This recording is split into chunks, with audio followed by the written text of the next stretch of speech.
Unreal Engine 5 is a hot topic at the moment. Everyone's trying to jump on this train and learn the software and really get into how to use it, from virtual production all the way to games design. Games design is usually the one that people jump on it for. Obviously, you've got alternatives like Godot and Unity, things like that. But when I jumped into the game design scene, I guess, Unreal was the one that kind of called out to me, mainly because I'm a creative.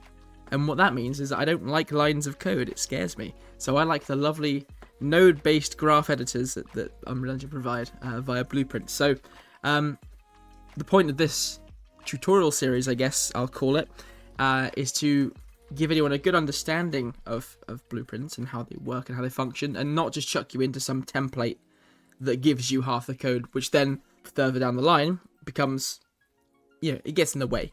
It really gets in the way. And we don't want that. We want nice, clean blueprints. And equally, I want you guys to understand how blueprints work. I want you to understand your coding and where it applies. You're not just chucking your things onto something that someone else has already made.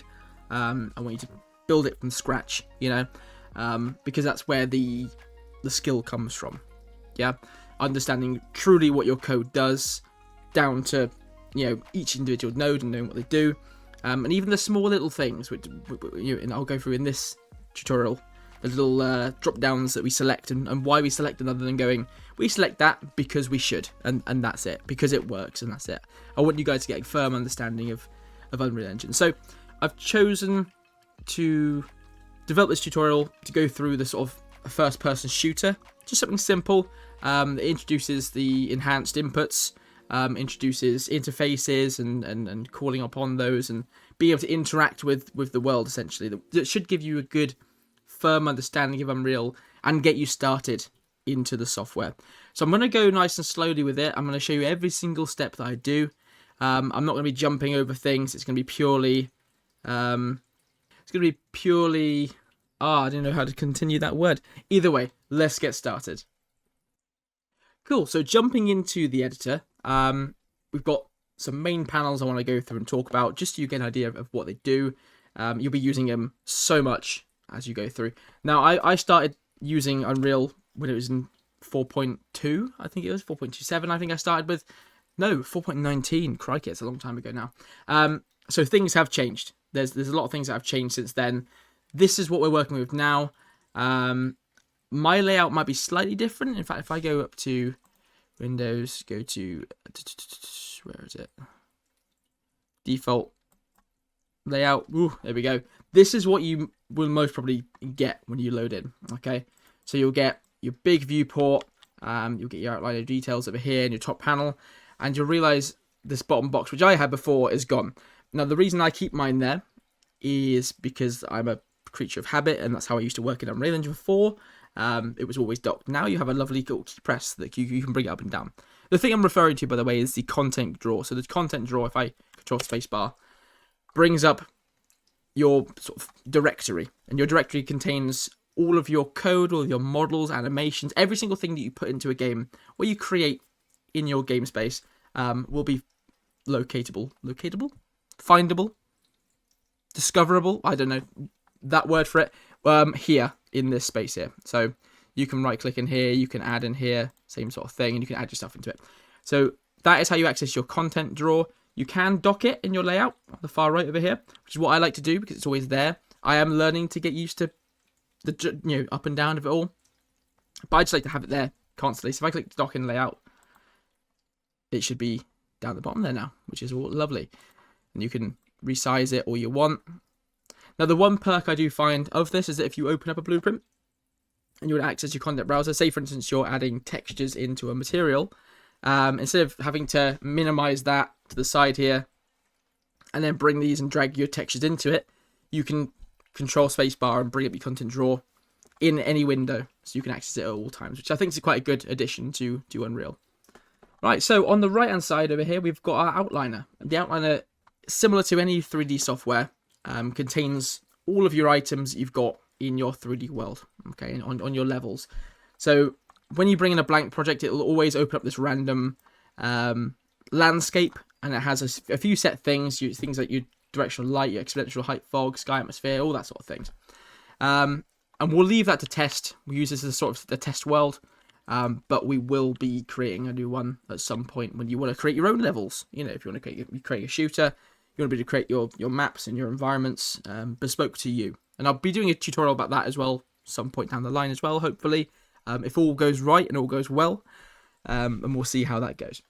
Underneath your outliner, you've got your details panel. So what this essentially is your active selection details. So whatever you have selected that time, either from the outliner or in your space in here, it will give you every single detail about that, okay? Mostly surface level. So say if it's a blueprint, it's a piece of code, you'll see a few surface level things on there, and there's other things we can do in there to make them visible as well. We'll go through that in a few episodes on. But this area will just have everything you can sort of mess with, including its X, Y, and Z, its transform tools. So your location, rotation, the scale could all be controlled here. Things like your lighting type, so your static, stationary, movable, that sort of thing. Just a bunch of overview things you can mess around with, essentially. So we're going to jump straight in and start creating some blueprints ready to go to start building the foundation of our characters. So I'm very big on file management, and I think in game design it's one thing that is overlooked sometimes with people starting out afresh. They'll just be creating files and files and files. Oh, I'll chuck this animation in this file. I don't care where it goes. Doesn't matter. Don't do that. Please, I beg of you.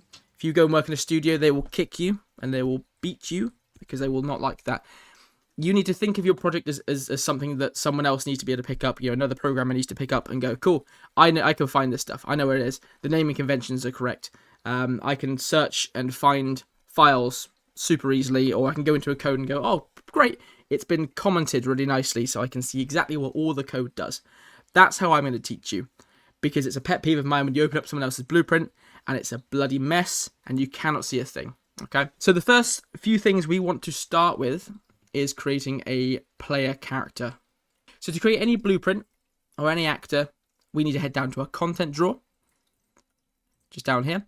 And what we need to do is we need to create our first folder. So if we right click in here, go up to here to where it says folder in the subsections, click that one there and call this one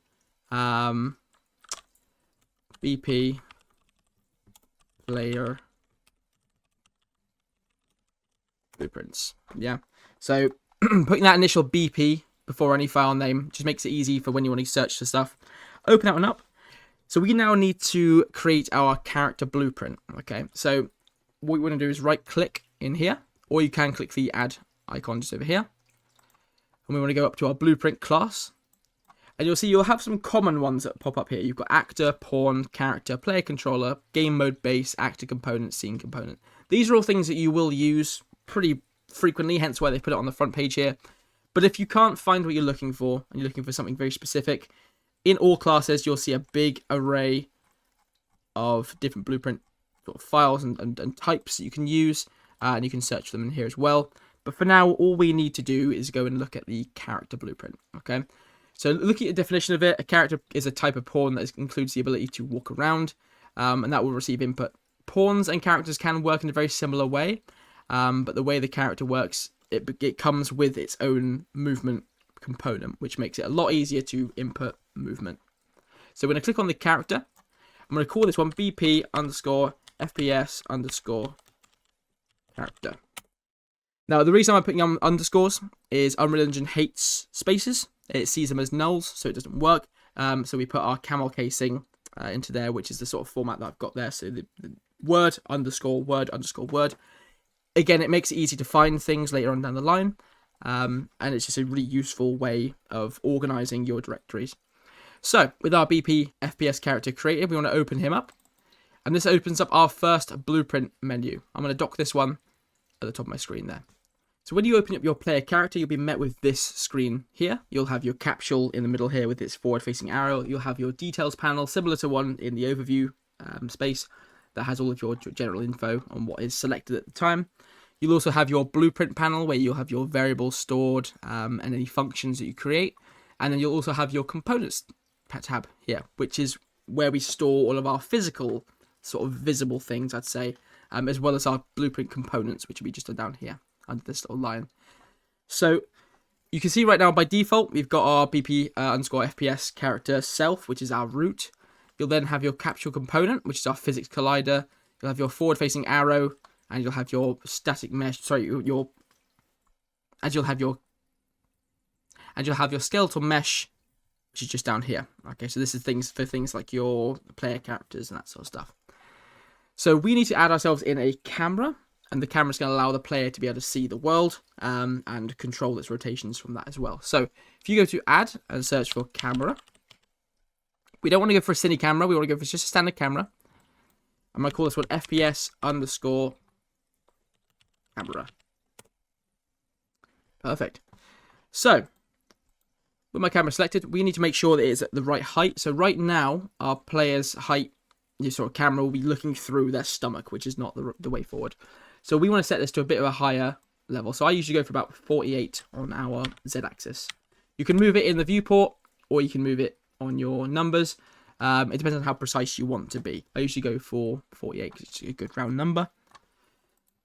We also want to make sure that we can control our rotations from this camera. So what that means is that we want to look in a direction, press W, and be able to walk in that direction. You know, you don't have an FPS where you look to the left and press W and you keep walking forward, which is the wrong way. So forward needs to be determined by the camera's direction, okay? And that is done by this little tick box in our camera options called Use Pawn Control Rotation. So we're going to tick that one as true. So now when we bind our inputs to this character, the camera will determine what direction is forward, essentially. Cool. So we can compile that and save that, and we can close that down for now. We even just tab it up there. So now we've created our BP underscore FPS character, we now need to create a game mode. Now what the game mode does is allows us to jurisdict the default classes for our game. And what I mean by that is we need to tell the game that our BP underscore FPS character is our default player character that we need to spawn in as. Otherwise, if I click play right now, we'll spawn in as a spectator that just flies around and has no binding to what we've created so far. So if I right click in here, go to blueprint class, go down to game mode base, I'm going to call this one GM underscore FPS, like that. And what I need to do is inside of here, I'm going to open him up. I'm going to go to my details panel on the side. Now, sometimes you won't get the 3D viewport with this. Sometimes you will. It doesn't matter either way because we don't need it. We only need to focus on the classes over here. So you can see game session class, game state class, all that sort of thing. What we need to look for is the default pawn class. And what that does is we need to select our character we just created. So on default pawn, let's go down to BP underscore FPS underscore character. And you can see where my naming conventions will start to make sense. Because if I'm looking for a whole host of different assets, but I have specific ones, if I search BP in here, my one comes up straight away. It makes it super easy. So click on that one there. I'm going to compile this and save it. And I can close this one down now. We're going to mess with some of it later, but for right now, we don't need it. So that is the character and the game mode created. Now what we need to do is we need to allow the engine to input our bindings. So we need to be able to put in our WASD and a mouse control and that sort of thing.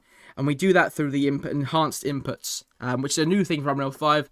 Unreal 4, it was all in a different menu, which at the time seemed a lot easier because there's a bit more setup to this one than there used to be. But this new system makes things so much better.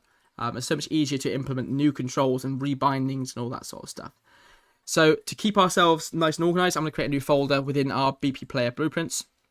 I'm going to right click and do a new folder. I'm going to call this one inputs. Then I'm going to open that one up. Within here, I'm going to create one more folder.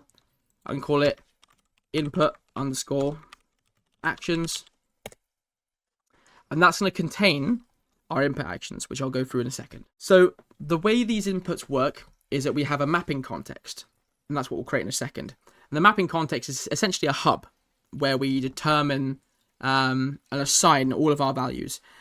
What the input actions are is our individual actions. So say, for instance, our shoot or our walk or our look inputs. And that's what brings them in. It doesn't bind them in those, but it gives them their behaviors. So we need to set up our context, then fill them in with our actions.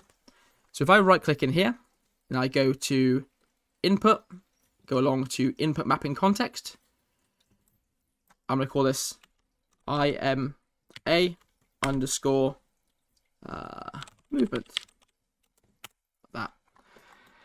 Now I'm going to go and create my input actions first, so then I have them ready to go to populate the mapping context. So let's go into our input actions. Let's right click and go to input, go into input action, and when we call it IA underscore walk. That's be our first one. So if we open up our IA walk, you'll see this window here. Now there's not much we really need to do in this one. There's only one thing we need to change. So you've got your value type just here, okay? And along there you've got digital ball, which is done by default. What a digital ball is a true or false. It's a button key. It's a key press. So it's on or off, held and released. Now we want to, for our movement and our looking, so our sort of mouse control and camera control, we're using the mouse for this. And equally with the movement, we're using a WASD. We're using multiple keys. So we need to have a way to map this. Now, the easiest way to think about it is look at your mouse on your desk and think about the axis it's on. There's no third dimension to it. A mouse works on a 2D axis, on a Y and an X.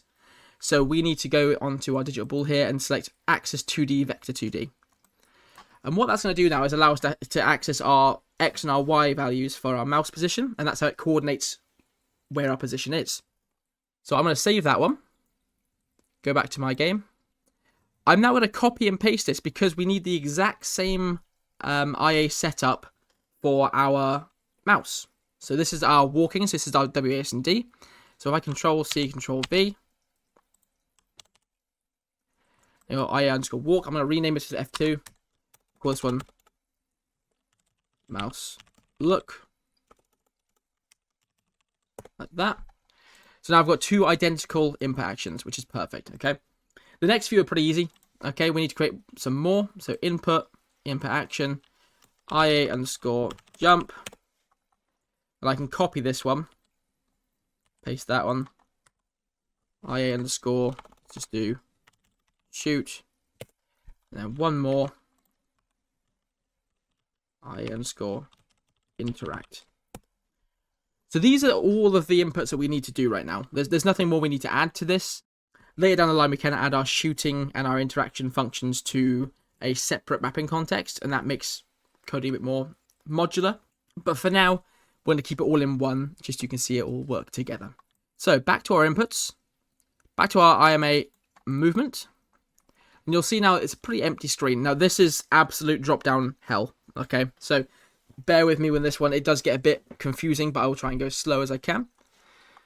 So you've got on the top here mappings with a little plus icon, okay? This is where we start to add in our input actions and assign them their bindings, okay? And then what we need to do is we need to do add some modifiers into this to allow the 2D axis mappings to jurisdict what does what. So let's start with the easy ones. Let's go to mappings, plus that, go on the drop down. And let's find our first one. So let's go for interact. That's a super easy one. If I go on the drop down onto that one again, you'll see I've got a binding here now. I'm going to put that as E. So if I click on the keyboard and press E, or alternatively, if you're doing something like VR or using a specified input device, you can go in here and search for anything you need. So you've even got Valve Index in here. You've got Android, Steam, keyboard, gestures as well. If you're doing sort of touch designer, that stuff, that sort of thing, you've got that in here as well. But for now, we're going to keep it to E. It's a standard input. So let's drop down on here. Now, we don't need anything, any modifiers or anything on this, because it's just a simple digital ball key press. Yeah. So I can drop these up again. Let's go to mappings and add another one. Let's do shoot. Let's do the same thing. Let's do left click on that one. And again, nothing else needs to do on here. Now, this is where things get a little bit more tricky. So now we need to add in our mouse look and our walking inputs. Now, there's a few modifiers we need to add to these to give them the behaviors that we want. So I'm going to go for my mouse look first. So with the mouse look, we want to find ourselves our axis 2D for our mouse input. So search mouse XY 2D axis. So that allows us to map our mouse location. So what we want to do as well, we want to go onto our modifiers and add ourselves a negate modifier. Now what a negate is, it inverts an input essentially. So you think you're adding pitch on the Y, so your pitch rotation. Naturally, in Unreal Engine, it sees it as a plus value. In fact, we want to have it as a negative value. Otherwise, you'll get these inverted controls. And this is how you can convert and create your inverted controls if you're doing things like a flight simulator, that sort of thing. So on our index, after our modifiers, we're going to click on none and look for a negate. And in our index for that, we only want to negate the Y. So untick those two and just have the Y negated. And that'll allow us to have the correct, move mouse up, it goes up in your character's pitch, and vice versa. The x-axis of rotations, or z-axis, sorry, doesn't really need to be changed, so that works as standard. So, that's your mouse.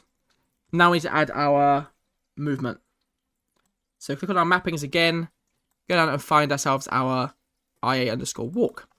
Now for this one, we need to add 4 inputs. So if you go on alongside your IA walk over here and click on the plus 3 more times, we want to do W, A, S, D. Drop these down to make it a bit easier to see right now. We'll work on the W to begin with. So on the W key, we need to add ourselves a modifier, and that modifier is going to be the swizzle input axis values. So what the swizzle input axis values does is it allows us to reorder the way that our keys work. So in our index, you'll see we've changed it from XYZ to YXZ, and this allows us to set the right directions we want to send our player in. So that's the only modifier we need on that one, so we can minimize all these. We can now go to A, which is our left movement. And for our A, we need to negate all of our axes, because essentially how Unreal Engine sees left is just an inverse to right. Right and forward are the only vectors that Unreal Engine can understand, and that's why we need to invert them or negate them to allow an Unreal Engine to understand what we're trying to do with it. So on our modifiers, click the plus, where it says none, go to negate, and make sure on your index that all 3 axes are ticked. So X, Y, and Z are all ticked. Awesome. So on to S. So with S, we need to combine everything we've just done into one axis because we're going backwards. So backwards is a completely unknown thing to Unreal Engine, so we need to calculate that for it. So for that, we need to go to our modifiers, click our plus, and go to swizzle input axis values. Make sure it's YXZ underneath it. We also need to add a second modifier that negates, and we need to make sure that on the index, everything has been negated as well. And the lucky thing for us is on D, we do nothing because it's a right value. And Unreal Engine sees a right value or a right vector as standard. So super easy, and that is done. So these are our inputs. Now, there's been a lot of setup for this. We'll be doing a lot of sort of drop downs and adding different modifiers. But once this is done, it's done. And it makes this so much easier to come and edit and work with. So if you wanted to come and add in some controller support, you just come in and add a new input and it will map it the exact same way. It's super, super easy. Makes it so much easier to work with. So if we save that, close that one down, close our input action down as well, go back to our character. And in our character, we're going to do our first bit of graph blueprinting. So if you go onto your little mini top bar here where it says viewport, go along twice to event graph. These nodes are what you call event nodes, and they're usually highlighted by the red strip on the top of their node. And these are essentially the nodes that begin a sequence of blueprints. You'll be using event begin play quite a lot, event tick every now and again. I don't often use this one, so I'd usually delete it. You can in fact delete the second one as well. That's absolutely fine. So we're going to start off with our event begin play, and if you find you deleted this or it's not here, you delete that one. It's gone, and you have a blank thing. You just right click in here and search event begin play, or you can hold P and left click, and you'll get that as well, just here. So with our event begin play, we need to cast to our player controller, which is inherited by our character. And what that allows us to do, it's sort of like a middleman that controls the inputs and applies it to our character. So if we come off of our event begin play and do cast to player controller, we don't want to come off our object. We need a reference. So what this object reference does here is it's the source of this. The way I like to describe it, they're like a bridge. So it builds a bridge between one piece of blueprint, one piece of code to another. But what we need to do is we need to have the idea of that bridge put in place. So this is the bridge, but we need to get the link to where it's getting the information from. And that's where the object key or object node comes in play. So off of our object, we're going to do get controller. Compile it, make sure it's all good. So now we are accessing our controller information through this cast player controller. And what is stored in here is our inputs, and we need to access them. So now what we want to do is we want to access our enhanced subsystem. And what that is it's our little node that carries all of our input data and creates the inputs to be applied to this character. So from your as player controller, drag off of this and let go. Search for enhanced. And you'll see down the bottom there, you'll see get enhanced input local player subsystem. It's a weird looking node, but we'll ignore it. Chuck it in there, and you'll see it's just got your weird big text in there that tells you what it is. Okay. So we need to put in first, before we apply this or create this into an input that can be applied then to your character, we need to make sure that it's working. So for that, we need to get in is valid check. Okay, and the is valid check is going to make sure that it does what it says in the tin, and making sure that the information coming from this is indeed valid for this. So from your cast to player controller, we'll search is valid. We want to make sure that we get the one down the bottom there with a big white question mark. This is the correct one. This is your standard is valid node. And for this one, we need to then check if this is indeed valid. Okay, compile that. It's always good to compile and save as you go. Otherwise, if you get a crash, you might lose parts of your code you've done. So compile and save every single time. It'll become a force of habit. It's a really good thing to get into. So now what we need to do is add our mapping context. So we want to get that information from our enhanced local player subsystem. So if you drag off this and do add mapping context, you'll get this node here. Making sure that if it is valid, if this information here is valid, then we can create it. We don't want to create it if it's not valid. That'll, what's the point in that? Otherwise the check is completely nullified. So we've got our enhanced input local player subsystem plugging into our target. We now need to select our mapping context, which luckily we've got created here. So IMA movement. Collect that. And now this piece of code here is done. And what this is doing is accessing our inputs, and it's adding this mapping context to our player so we can now control and work with these inputs within our code. What we now need to do is comment. So like I said at the beginning of the video, I'm not teaching you guys how to dirty code and just chuck things in and clean it up later, that sort of thing. It's always good to keep your code nice and clean as you go, because then otherwise you'll get lost in it. You'll forget things. You'll forget where stuff is. We don't want that. So the easiest way to keep yourself neat and organized, okay, there's two different ways. First of all, there's two sections, really, when you think about it. You've got your wires, and then you've got your actual chunks, your comments, all right? So say, for instance, we've got our nodes here, and this has to be over here for some reason. You can see this has got a bit of a warpiness to it, and this is a bit funky as well. You can add what we call reroute nodes into your lines themselves. So say if you want to go around a node, and you want to make sure you can see your wires at all times. If I double click here, you'll see it'll give me a reroute node. If I drag it down, it'll allow me to keep my nodes and my wires nice and neat and organized. Now for this code, it doesn't really need it, so I'm going to get rid of those. But that's just one way of keeping things organized. What we do need to do, however, is comment this. So I'm going to drag a box all around my code, so it's all selected. Press C on your keyboard, and you'll get your commenting. So in here, I'm going to call this add mapping context movement, like that. And you can even change the colors of them as well. It doesn't have to be just a plain white. It's entirely up to you. You've got the whole RGB spectrum there. I'm going to keep mine just white for now, because it makes it default. And now I can grab this comment box and move all my code around, and I can order them and put them in chunks and arrange them, which is what is a really good thing to do, basically.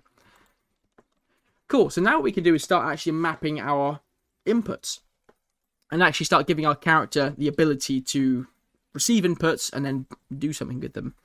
So we're going to first start with our mouse control, then our movement, then we'll do the simple ones right at the end, which is your jumping and your interacting and all that sort of thing. So first of all, what we need to do is find some new space just underneath what we've just done up there, and we want to search IA underscore, and you'll see now all of your inputs that we created earlier are here, which is perfect. So we want to go for our mouse look.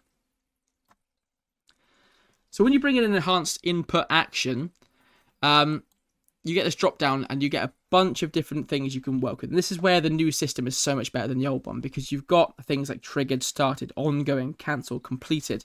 And you get all of this data as well, including your action value, your lapse seconds. So that's like how long you've held that button down for, and that sort of thing. So it's a really useful new way of doing it, because you get so much more information, you get so much more stuff to work with, so you can be a bit more creative with the way that you handle your inputs. We're not doing anything too crazy with this, we're just working with our X and Y's. Now you might be noticing, okay, how do I access my X and Y? Because we set it as an axis 2D. So where are my values to control that?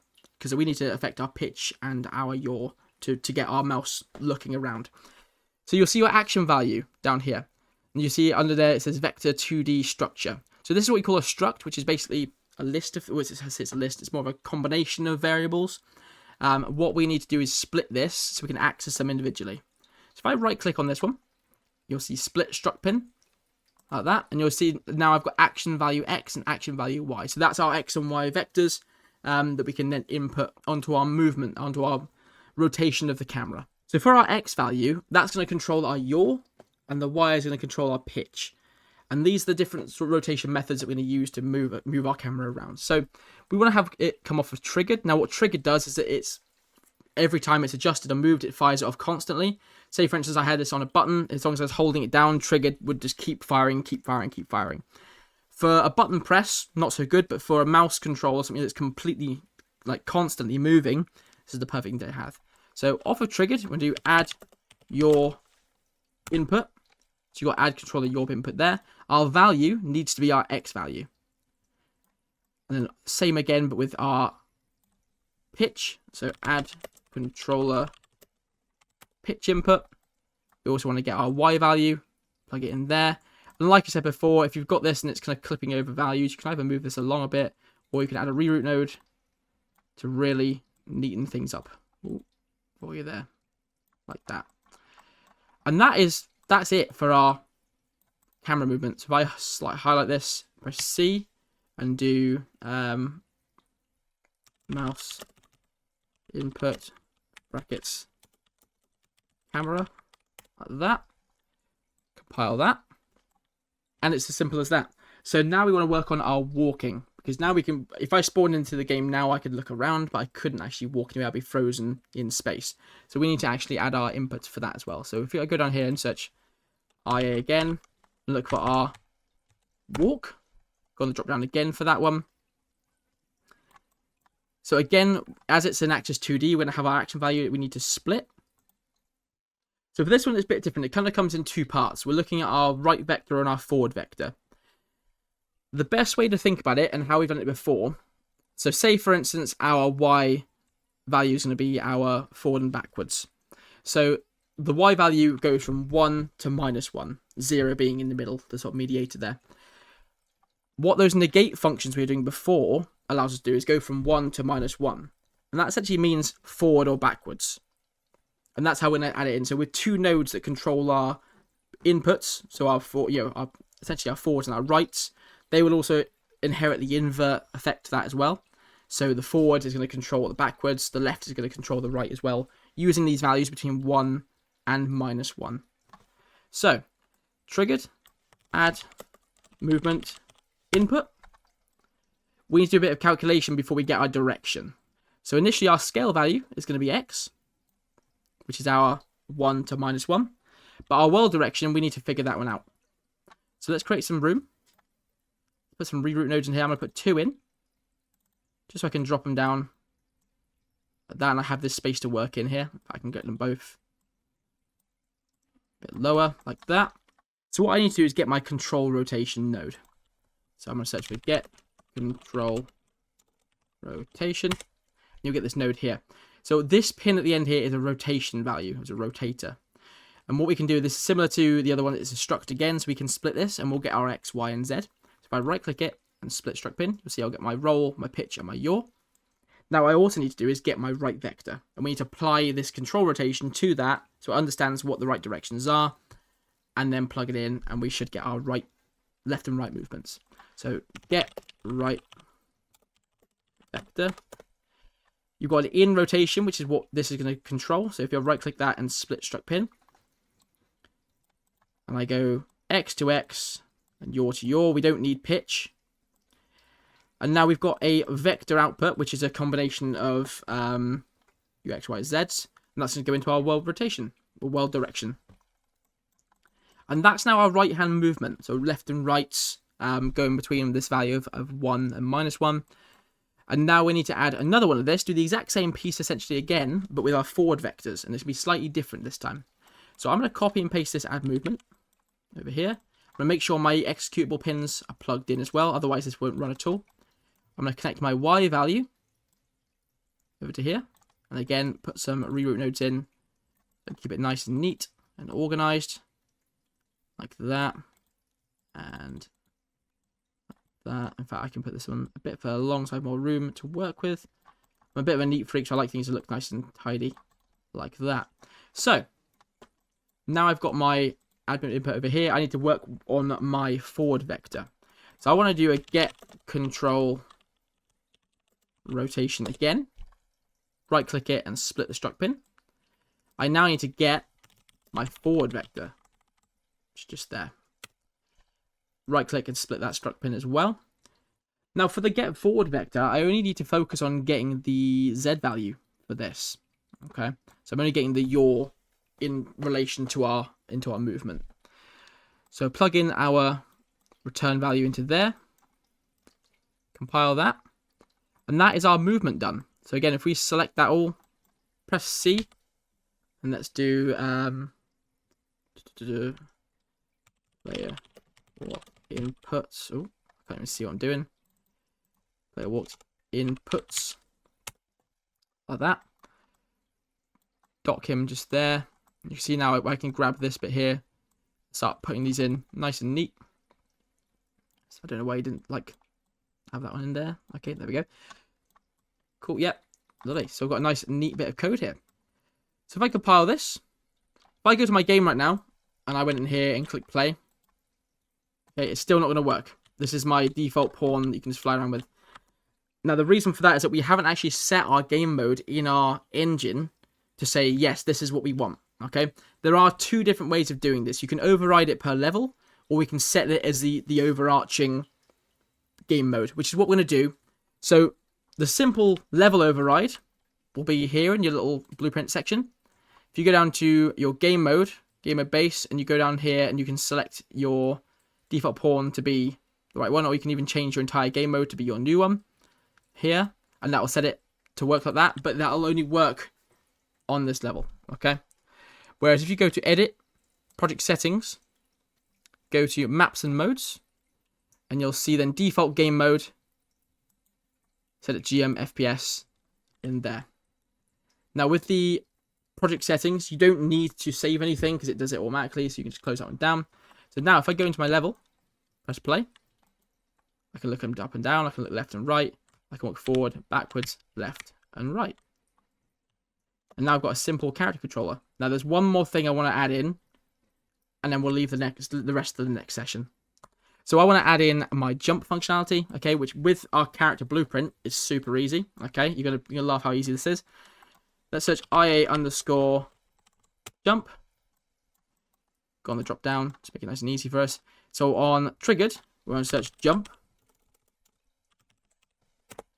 And then on completed, stop jumping, okay? That's more of just a simple thing just to say, okay, to understand that we've stopped jumping. It helps with animation further down the line. If you didn't have this character movement, this wouldn't exist, okay? This is all inherent from that. You can change this to be like set velocity, or you know, launch player is another node you can use, but this keeps it nice and easy. And when you go into your character movement settings, you can change like the jump Z velocity and how high and fast they can jump and that sort of thing. So save that. So one thing I've just realized I haven't done, I've done the coding for this now, perfect, but I didn't actually set the binding for our jump. So if I go back into my IMA movement, which is my input mapping context, if I add another mapping, search for my jump, go on the drop down to that and just press the spacebar on there. Because now I've already done the coding for it, this is just adding that input in place. So save that, close that one down now. This should now all work. So if I compile that, go into my level, press play. I can walk around, left, right, back, and jump as well. So now I've got a fully working from scratch first-person character. So in the next session, we're going to look into interaction and looking at interfaces, so how we can then take this to press E on things and make things do stuff. And that's when the can of worms starts to really come out. So thank you for watching this video. Please come along for the next one. It should be a good one. It's a really interesting one, and I will see you then. Cheers.